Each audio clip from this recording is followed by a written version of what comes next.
So, my dad passed like 3 years ago, but I'm going to reach out to him to communicate with him right now. And, not every medium works the same way, but I'm going to do me in hopes that me doing me will help you do you. Because I believe that one of the amenities we have as spirit beings is natural mediumship, that we all have the gift. Now, the ability is another thing, but it's like a muscle, the more you work it, the stronger it is. So I'm just going to show you how I go about it. The first thing I do is I clear my space. And for me to do that effectively and know that it's really handled, I go to God. Okay, in the name of Jesus, I go there and ask that my space be cleared, not only my physical space, but my aura space cleared. Okay, I am trans-denominational, by the way.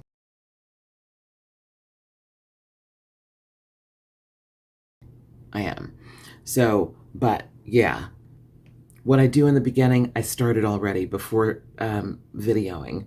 I went to Spirit and I'm like, clear my space. Thank you for this time. Gratitude. Going in with gratitude, absolutely. Because I get what's about to happen. I'm about to talk to my dad.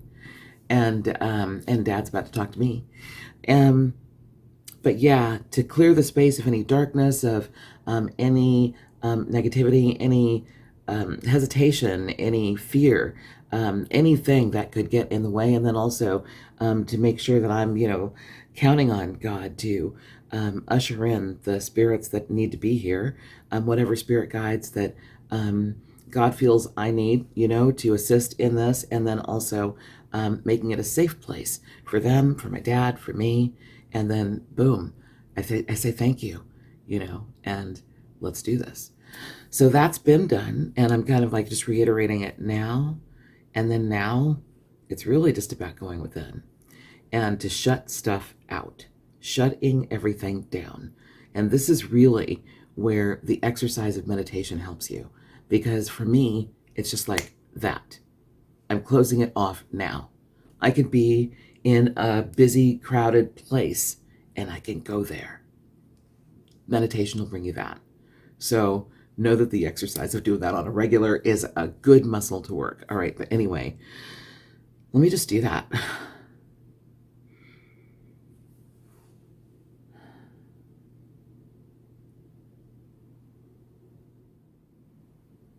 So I do that, and my attention then goes to my mental screen that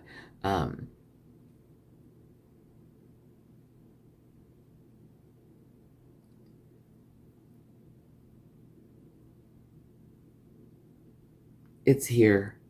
I mean, it's really, it's huge, actually. It's not, what I see on my mental screen is actually a huge arena. And when I do readings, mediumship readings for folks, it's like, I go into trance, I get quiet. I don't know who it is that they want to reach out to, the person who's there, that's come to me for this. And then folks start coming in, and I do a process of how I describe to folks how, and I don't want to open my eyes. I kind of want to just stay in this, because external stimulation gets in the way for me. And that's just me right now. And we can explain how that limits me as a medium later in terms of doing like group readings and stuff. I'm not opening my eyes. I don't want to. I want to stay here. So this is like an arena, and folks step into it. You may have come to see a particular person, to reach, connect with a particular loved one, but others pop in first, because they're excited that you're doing this and they want to communicate with you. And it's usually not for naught. It's usually not some random person, although you may not have met them. It may be an ancestor. It could be a relative who knew you when you were a baby and you don't know them now. You didn't remember them in your adulthood, so you're not putting the pieces together. But there's a way to handle that, and politely, I'm grateful for every single being that pops up. But it's been like this with me and my dad. I go in, and he's on the sidelines right now, knowing that this is happening, knowing that I am coming to communicate with him. And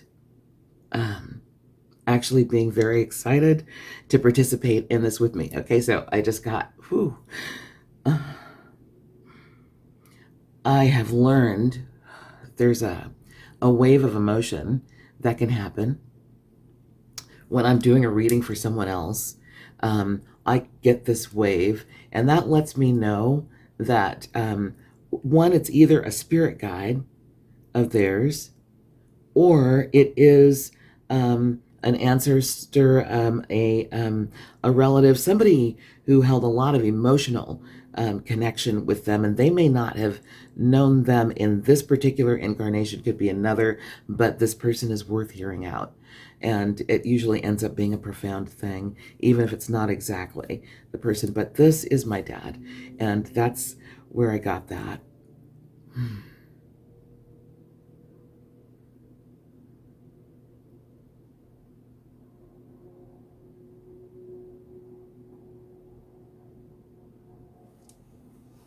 A lot of times I'll get images right away, but I'm not getting that right now. Right now I'm getting feeling.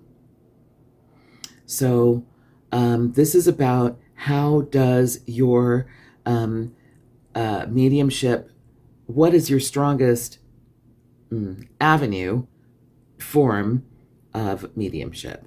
There's so many different ways, okay? So clairsentience, clairaudience, claircognizance. And that's a really important one to get into and trust. That it's not just you and hope going on. That this is actually a real thing happening. And when when your goal is evidential mediumship, you will begin to get the messages that you can then discern and read and understand, like you understand the feeling, clairsentience. You get the feeling and are able to get meaning out of that feeling. In this moment right now, my claircognizance is that my dad is here right now. And the process is a lot more quiet than I am being at this moment, but I'm just doing the best I can to break down the steps that happen.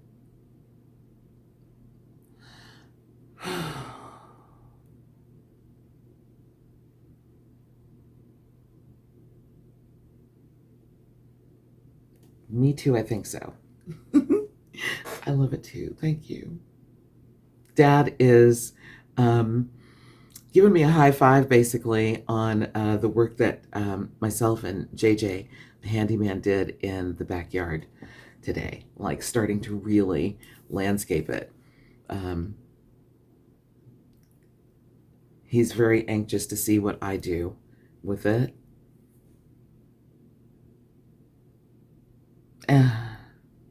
And acknowledging how I love being out there in the yard with him, because I know that I'm with him at that time, and he is now telling me, I'm feeling the wave, that he is absolutely with me and loves that we spend that time together in the yard. I'm constantly talking to him in the yard, like, what do I do with this? What do I do with this plant?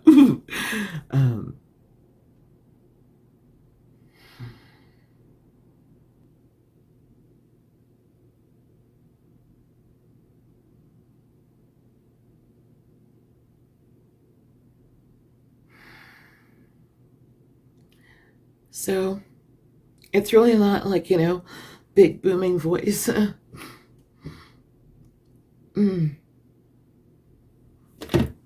That's basically it, y'all. That's what it looks like. Subtle. And when I first learned that, close my eyes, and the stage is right there. Clairvoyance, what you're going to see, it's right here. The spirit realm is right here. There's that. And then it's about discernment. Discernment is huge. Knowing that it's real, it's not you. This is happening. Communication is actually happening. Noticing what you feel, what you see, noticing what you suddenly know. Trusting your claircognizance. I've long since learned to trust the language between me and my dad. It has been profound the whole time.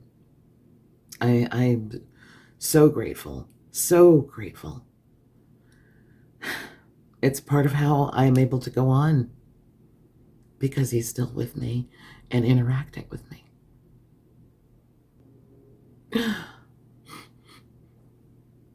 Oh, gosh. As much as I wish he was still here physically,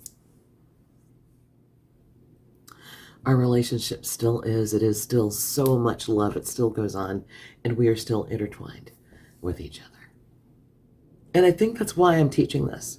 Because this, like what I can experience, this is not just for certain people called mediums. No, we all are. And I believe that it's something that we can all learn to recognize and develop. Another cool session of Everyday Mediumship for Everyday People is coming up. It's only $45. And you actually get to experience what you've seen me do today yourself. We're going to practice it together.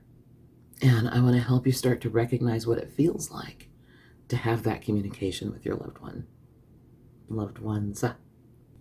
And your experience may not look anything like mine, but it's still wonderful. If you have somebody special on the other side and you've wondered if you can reach them, I hope that you will take this opportunity to spend some time with me. And let's find out how you do.